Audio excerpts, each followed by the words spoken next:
If a train speeds up from 20 meters per second to 35 meters per second in 3 seconds, what was its acceleration? Suppose the train then slows down from 35 meters per second to a complete stop in 5 seconds. What was its acceleration for that?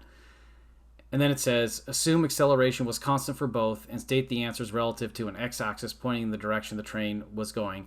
So I'm stating that there because when we use the formula that acceleration is change in velocity over time, if you remember what we talked about with like distinguishing, say, average velocity from instantaneous velocity, you could ask like, well, which one are we doing for acceleration?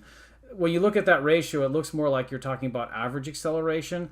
And yet, definitely, we have use or often are interested in conceptually instantaneous acceleration. So I haven't used those words with acceleration, and generally I don't. But by stating this assumption here, when I say the acceleration was constant for both, it doesn't really matter whether I'm thinking for each part of the process about the average acceleration for that or the acceleration at some instant during that. So that's why I wrote that there. It's also true in physics that a lot of times we have to make some assumption about what coordinate system we're working in. So I stated this here to say, hey, we're talking about all this motion happening, like traveling in a positive direction of some x-axis here. So anyways, that's what we're going to do. Now, the general formula for acceleration, which was change in velocity over time, I'm going to write this way. So A is equal to delta V over T. And you can think about that as final velocity minus initial velocity divided by time. So for maybe the first, I'm just going to put a little 1 here for the first question because I've kind of got 2 questions in one question here.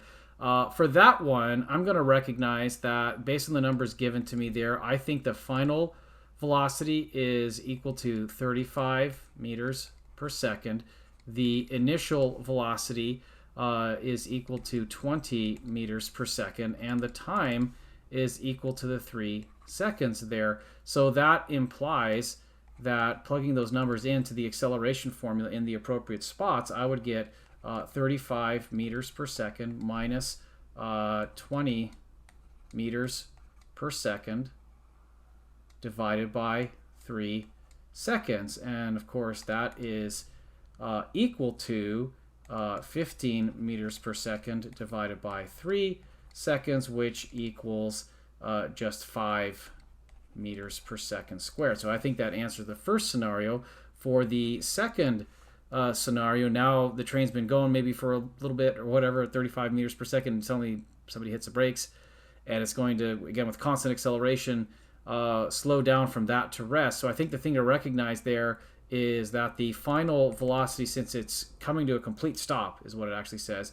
Final velocity, we're going to say, is equal to 0. Initial velocity in this case is going to be equal to the 35 meters per second. And the time interval that we're given here is 5 seconds. So that means that the acceleration we're going to calculate final is 0 minus 35 meters per second divided by 5 seconds.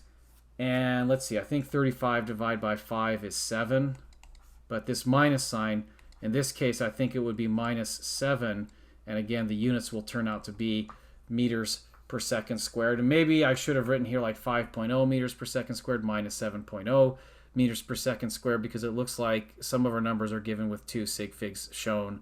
That's kind of the smallest there, some are 3, so that's probably what I should have done if I was really worried about that.